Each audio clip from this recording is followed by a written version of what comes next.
I'm going to reintroduce you.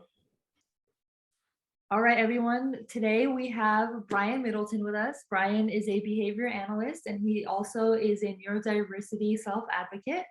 And we are really lucky to have him today. He has two wonderful podcasts, Oh Behave, and what was the other one, Brian? Act Natural. Act Natural, yes. So specifically the Act Natural podcast, because if you look up Act Natural, there's actually another one where it's a couple guys sitting around drinking beer and talking about video games. So.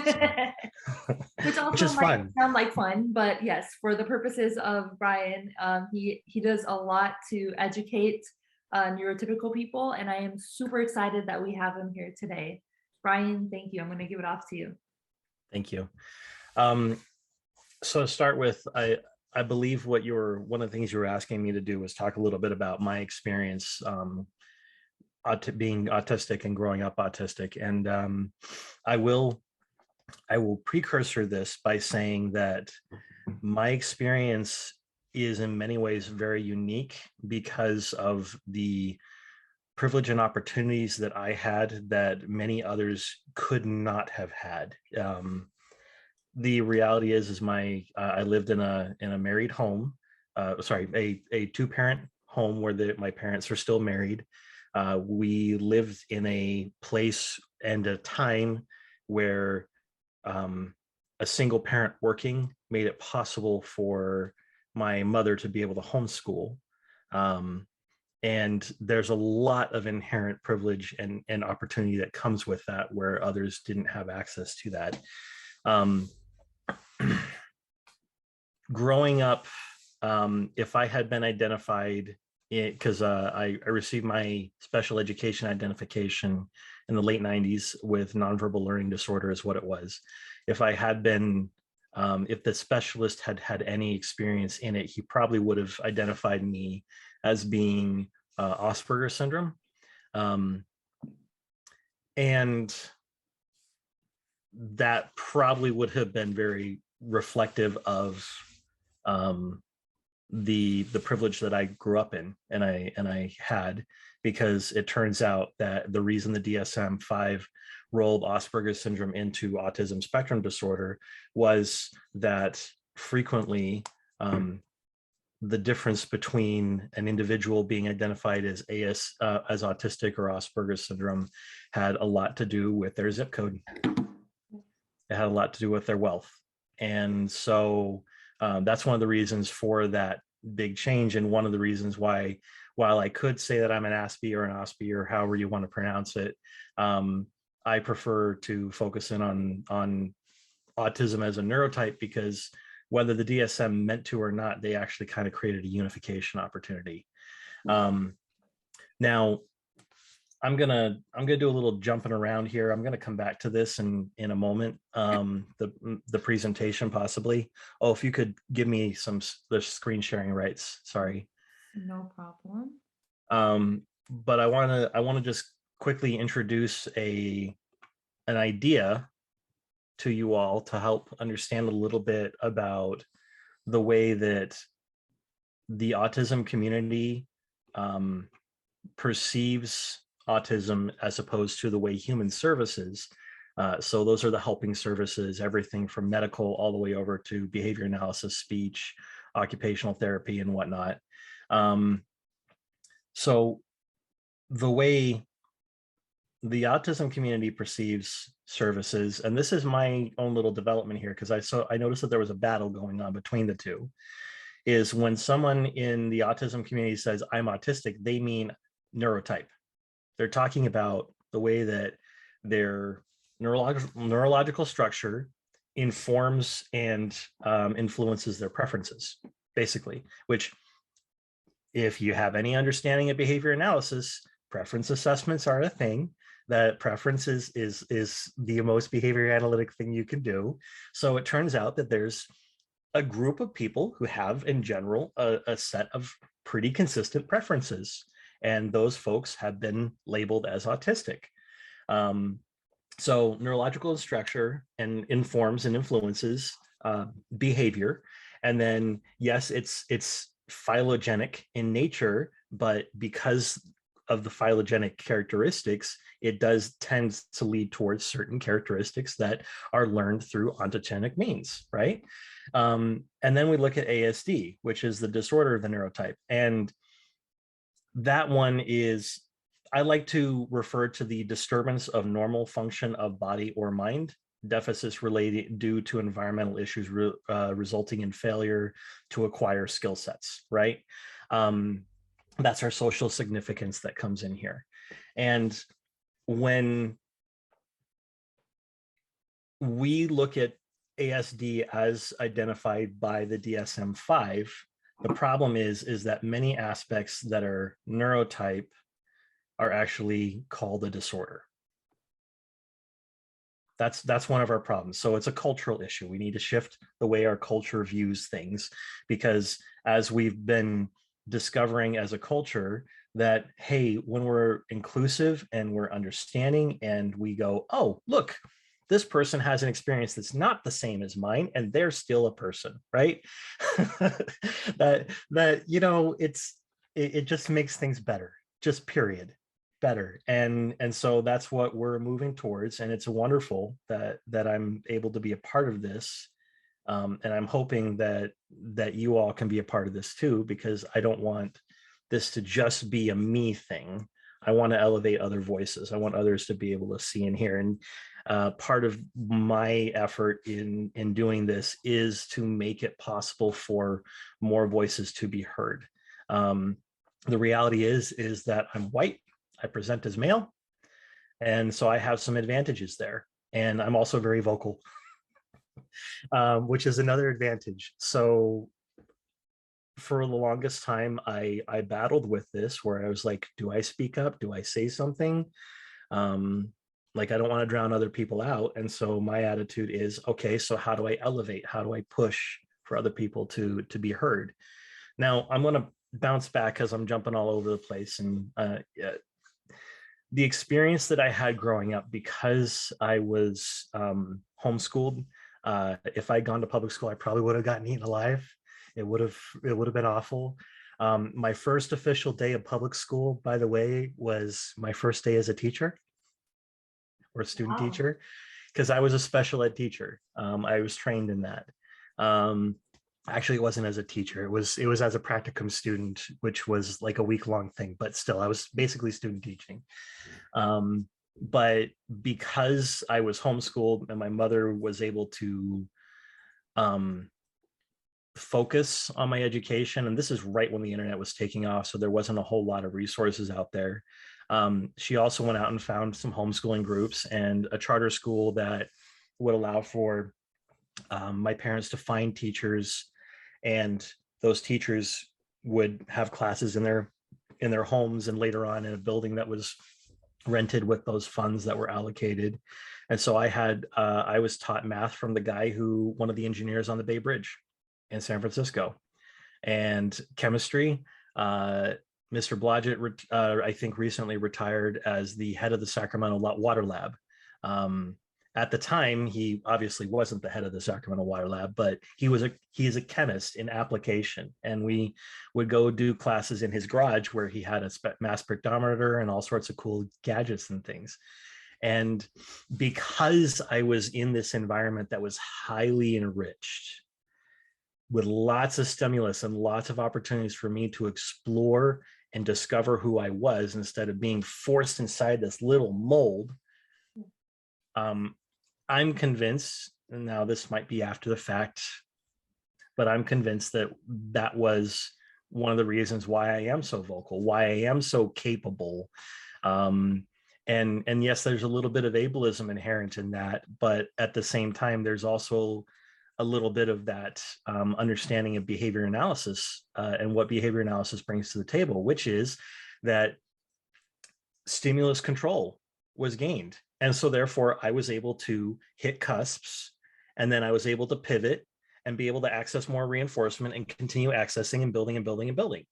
And so when we're looking at our learners, and I like to say learners instead of clients, and I highly encourage that you try to push towards that, because I feel like clients is clinical, learners is what we are doing. We are scientist teachers. Yes, you're a clinician too, but you're a scientist teacher. Focus on being a teacher. This is how we humanize.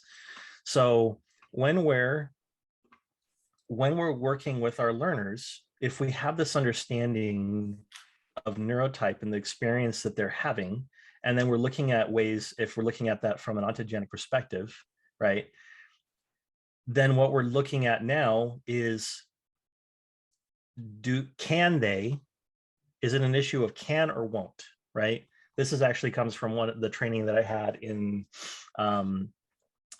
administration, because I have my master's is a master's of education with administrative endorsement, and one of the administration people that I learned from said something on the lines of, when you're working with somebody, you need to find out if it's a matter of can or won't, because if it's a matter of can or can't, then okay, we adapt the environment. If it's a matter of won't, then his response was, they're not right for the team. My response is, this is where we pull in motivating operations, folks. Start being behavior analytic in what we do, because that's what we do. We're behavior analysts. You can bring a horse to water, but you can't make it drink unless you feed it some salt or go for a run beforehand. You know, like, we can change the way that we interact with the world when we're a little bit more analytic in how we approach things. So anyways, so what I'm getting at here is, when you're working with your learners, if it's a matter of won't, then we look at those functions of behavior, we identify, we figure out how we alter the environment. We make it so that stimuli is salient and they want to engage. And it's a challenge, but we don't change people, we change environments. And then the people make the changes themselves because they're moving towards their reinforcement. Behavior goes where reinforcement flows, right? I also like to say, follow the reinforcement. It's a little bit fun. Like, you're looking for the opportunity to be able to get them to engage, and then you let them be themselves from there. Now, if it's a matter of they can't, can't, then okay, we adapt the environment. We make adaptations for them, because one of the most beautiful things about being human is that we are really good at adapting. There was a beautiful little thing that was circulating, and I shared on my personal Facebook page a little while back, where a paleontologist was asked, when was the first time that humans became humans based off the fossil record? And she pointed out that when humanity became human was not when we started using tools, because there's all sorts of animals that use tools. It wasn't when we were collaborative and cooperative. It's because all sorts of animals are collaborative and cooperative. It was when, in the fossil record, they found a fossil of a person whose femur had been broken and then had healed. It's when our ancestors took the time, at great risk to themselves, to make sure that that family member survived. That's what makes us human, is that we care about each other and we take care of each other. And so we modify that environment for them. We look at, PECs or using some sort of AAC device. There's plenty of folks who have wheelchairs and have other sorts of assistive technology. The idea being that we meet people where they're at. And that's really the message of neurodiversity, is you meet someone where they're at, you see them for who they are. For me, what I'm trying to do in behavior analysis is help behavior analysts see that our science is incredibly valid, but that we have made some terrible mistakes in our assumptions. And I would argue that Lovaas et al. Were unfortunately influenced by eugenics, because Lovaas said that his goal was to make autistic kids indistinguishable from peers. And when you're trying to basically eradicate a phylogenetic characteristic, that is eugenics in application, right? Because there's nothing wrong with the autistic characteristics. In fact, if you ever get a chance to see us hanging out with each other, oh man, we have so much fun. It's great. Uh, um, we'll stim together. I'm not so externally stimmy compared to other people, except when I point out certain things. Like, for example, my wordplay. I absolutely love anything and everything to do with wordplay, and that is a stim. It's a verbal stim. But like, if I have a peer who is, rocking, I'm going to match them, unless they're not okay with it. But I'm going to match them a little bit. I'm going to rock a little bit to show them that they're safe. And that's kind of what the autism experience is like, is if you're not around people who are willing to try to connect with you, not make you connect with them, but try to connect with you, then you're safe. And then there's that motivation. There's that opportunity for cusps and pivots to be hit, and to change the way that we do things. Brian, I heard a little. can I ask you something? Can I interrupt you for a second? Yes. Can I ask you to explain stemming to the class and the significance of that? Okay, yeah. So stimming is self-stimulatory behavior. I just did it. You probably didn't even notice it. Typically it's automatic reinforcement, right? It's either automatic positive or automatic negative. Typically, when we talk about automatic reinforcement, we're talking about doing something because it feels good, right? I eat food because I need the sustenance, but I also eat food because I like the taste, right? There's some automatic positive right there. Sex, hey, guess what? It's a wonderful thing, and it feels good, and there's a reason why we do it.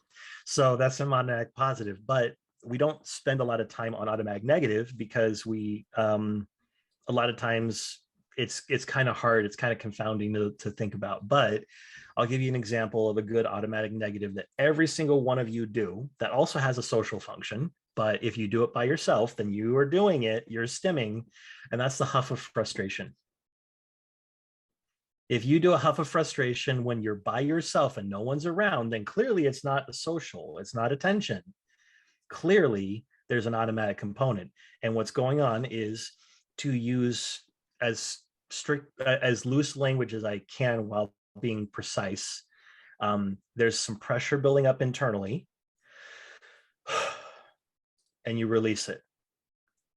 Well, it turns out that, based off of reports from other autistics, my own experience, it looks like stimming can serve both automatic positive and automatic negative. A lot of times with the automatic negative component, there are stressors going on in the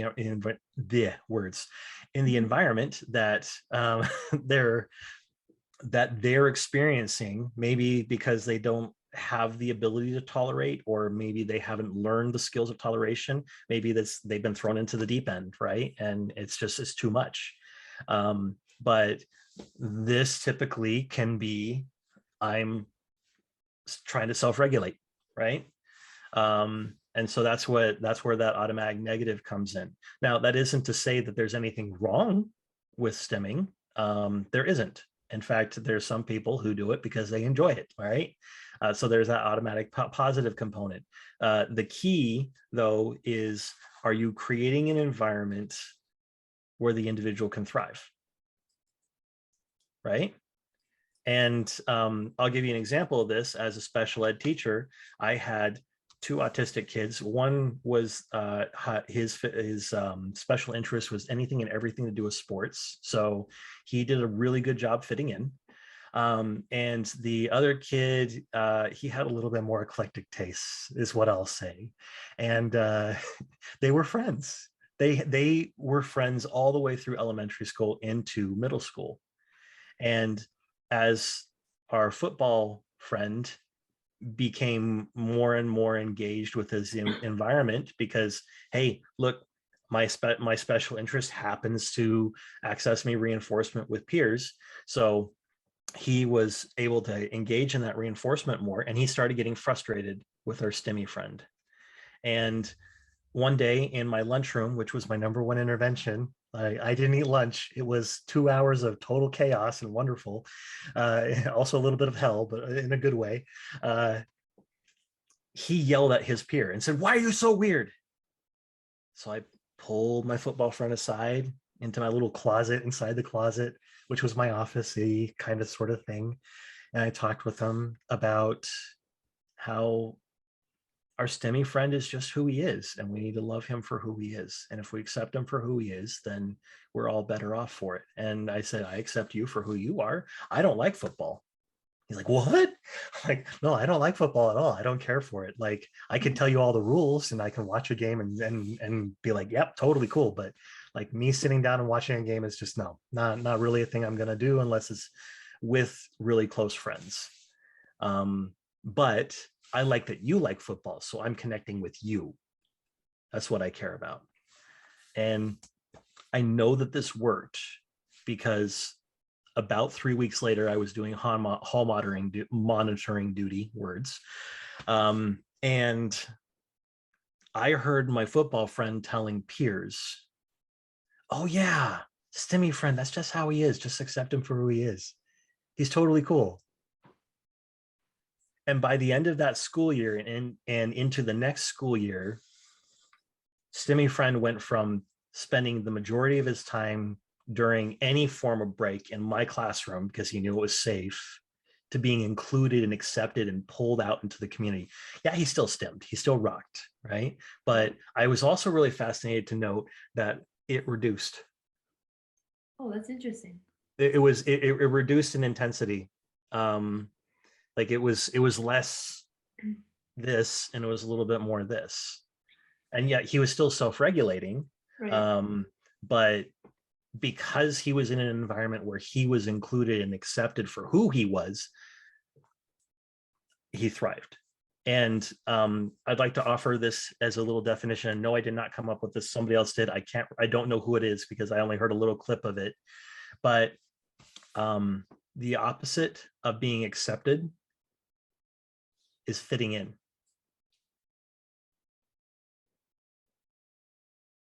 Because if you try to fit in, you're changing who you are. And that's what autism masking is in the autism community, not to be confused with the ABA term masking, which is where one stimulus is overriding another.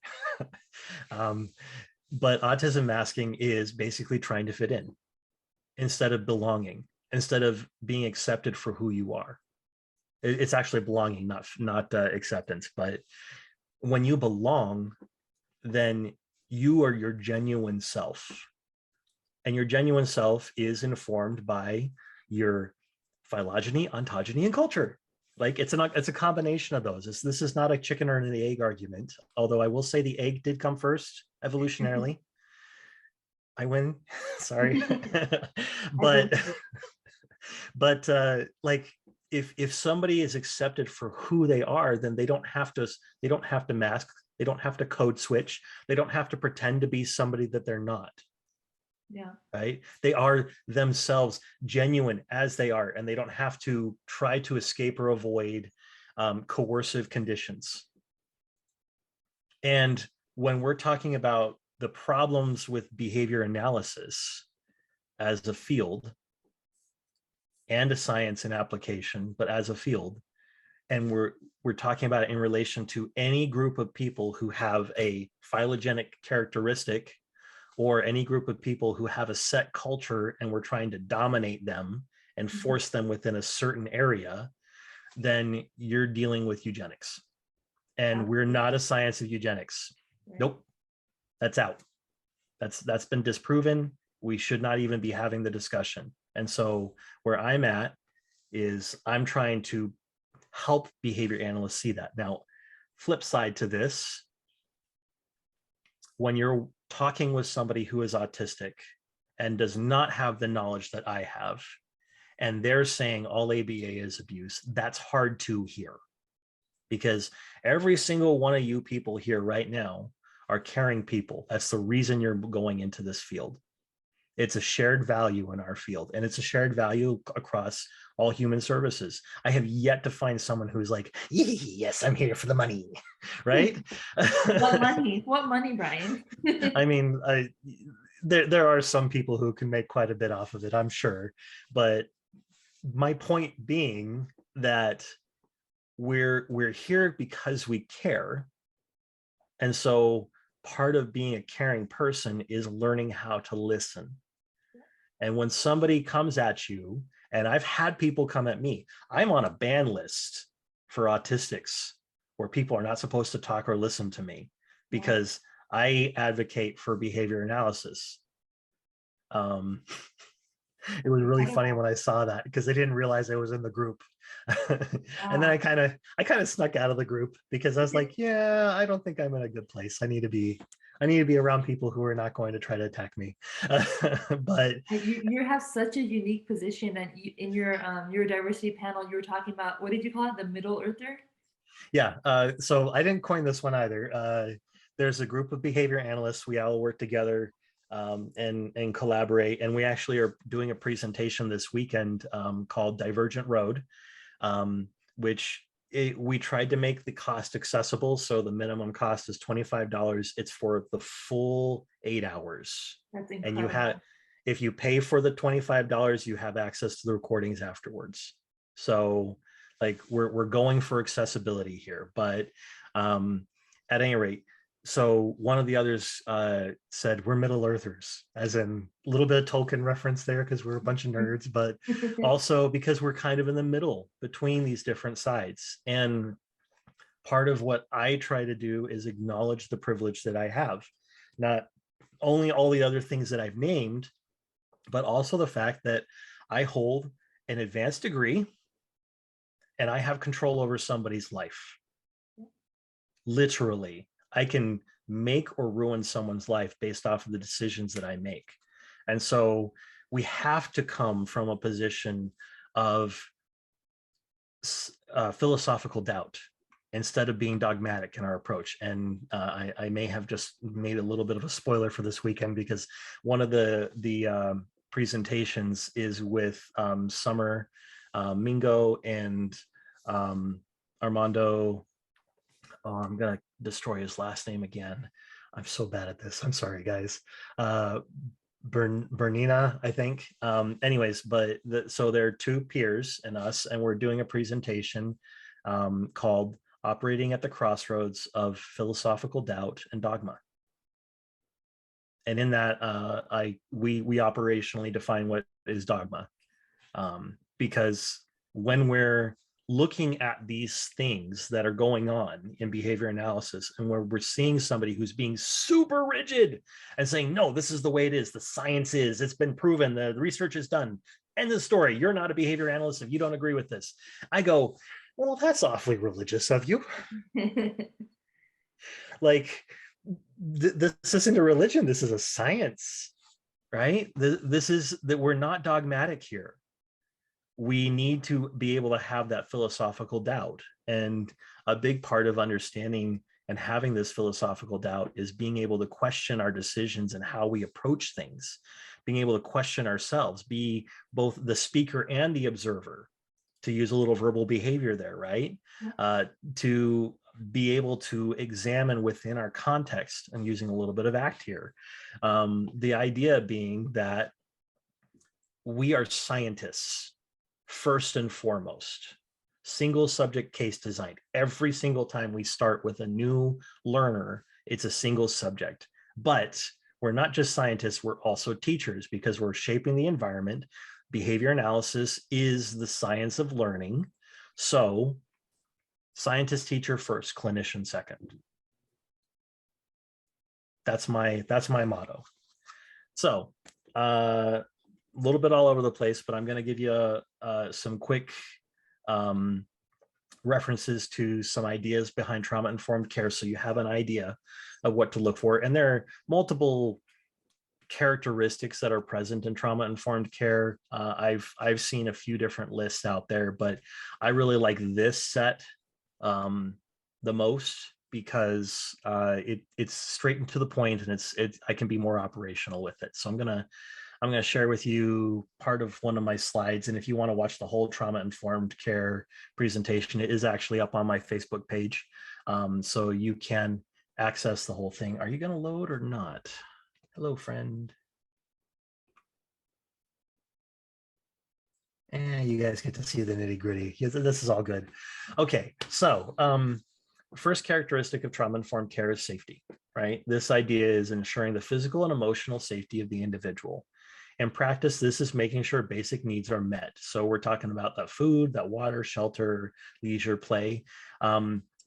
Since I wrote this, I'm going to go ahead and throw this in here because I keep on forgetting to do it. I'm going to make sure that we have this in for future. So survival mode. I can't spell worth a darn. There we go. I feel Okay. spelling in 6th grade, so I feel you. So survival mode is referring to operant extinction in relation to primary reinforcers. Because a lot of times when we're talking about operant extinction, we talk about it in relation to secondary, or sorry, paired reinforcers, right? Or conditioned reinforcers. So, for example, the vending machine or the knocking on a door for somebody to come to the door, those are all great, fantastic examples for operant extinction. However, we forget that primary reinforcers are a thing, right? And that operant extinction relating to primary reinforcers is survival mode, and it's not good, right? At least it's not good for the organism because eventually the organism will not pass the dead man test if they don't get their primary reinforcers. And so my favorite example I like to use for this is drowning, because the primary reinforcer is air.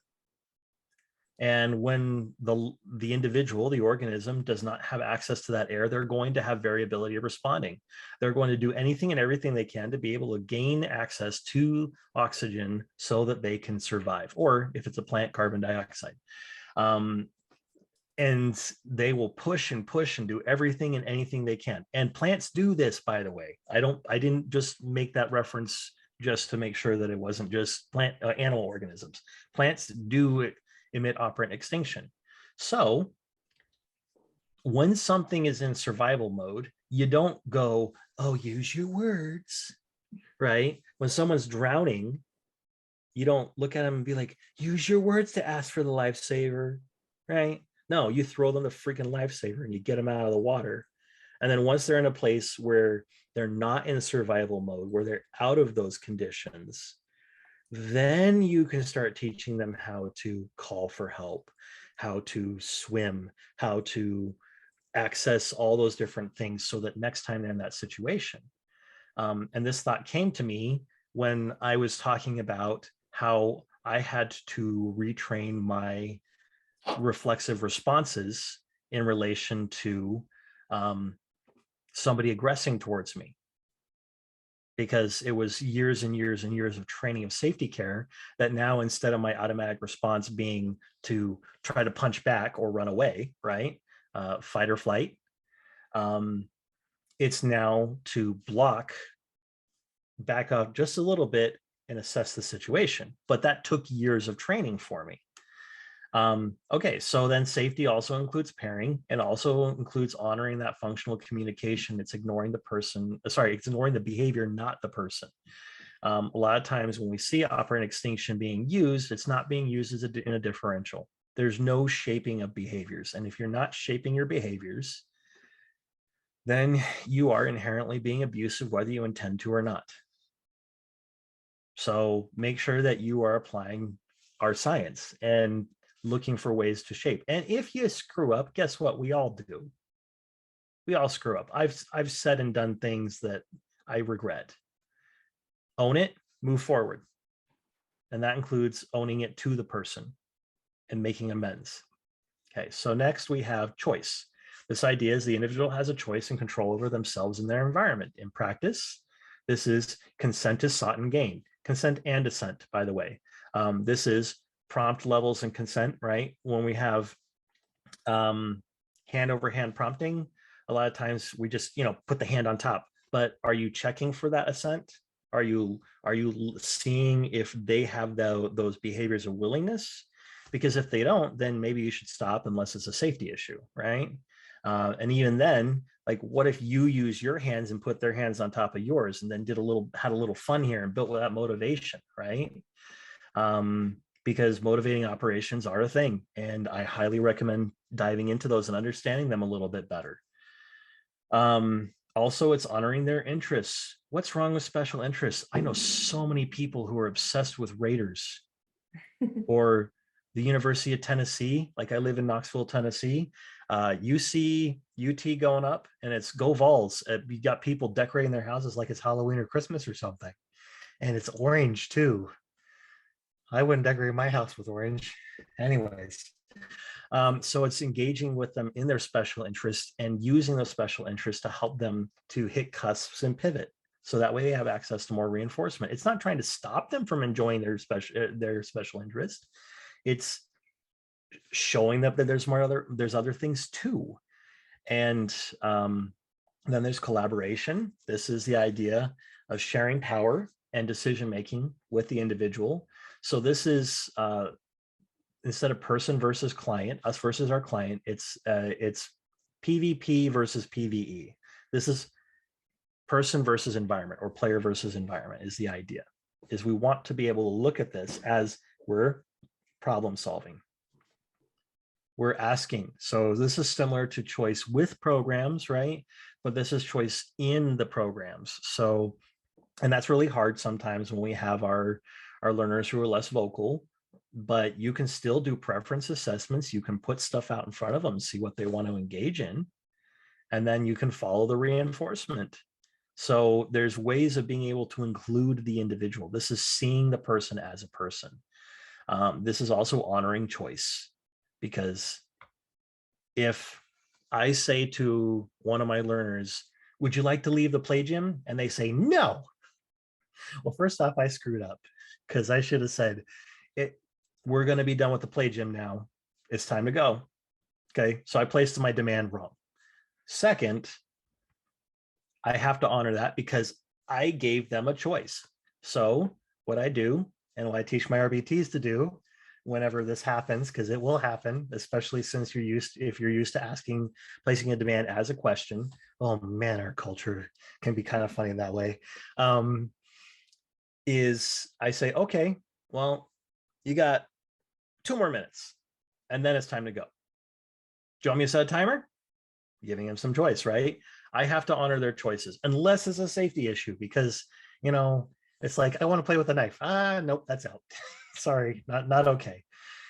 Okay, so trustworthiness.